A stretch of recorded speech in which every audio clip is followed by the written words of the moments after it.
สวัสดีค่ะเพื่อนๆวันนี้สิรินัทจะเอาคลิปที่เมื่อครั้งไปเที่ยวตุรกีมาฝากเพื่อนๆนะคะเป็นคลิปแรกของสิรินัทนะคะถ้ายังไงเชิญเพื่อนๆแวะชมก่อนนะคะชอบหรือไม่ชอบยังไงก็ช่วยกดไลค์กดแชร์กด Subscribe ให้สิรินัทด้วยนะคะไปชมกันได้เลยค่ะไปเลยค่ะยิ้มค่ะแม่ถ่ายวิดีโอตอนนี้เรากำลังอยู่บนเรือนะคะกำลังจะไปล่องทะเลกันค่ะทะเลแบบนะคะเป็นร้อยหน้าเอาความรักมาทิ้งทะเลใช่ค่ะเอาความรักมาทิ้งทะเลค่ะรักดีหามจั่วรักชั่วลงทะเลจ้าเลย รักเชื่อหามลงทะเลค่ะ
Niye gitmem?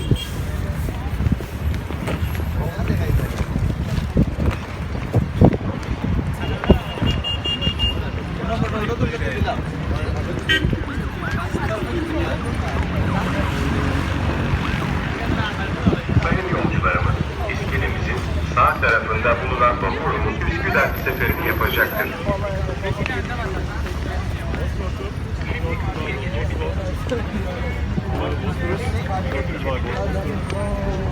Bosworth Revival. Kızın gözünün içine atlayacak Allah'ım çirkin para.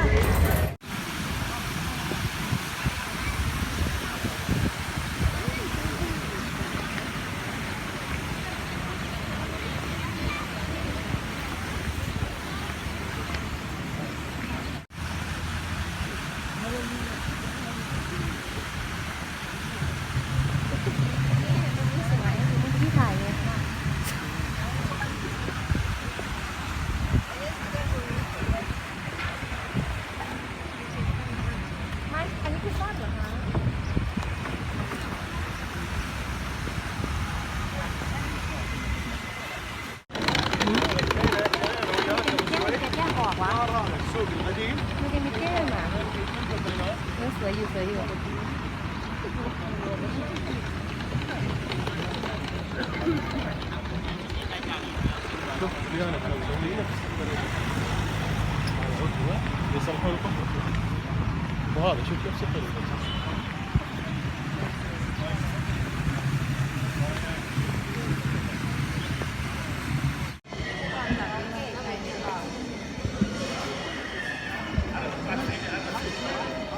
แม่นะมาแม่แม่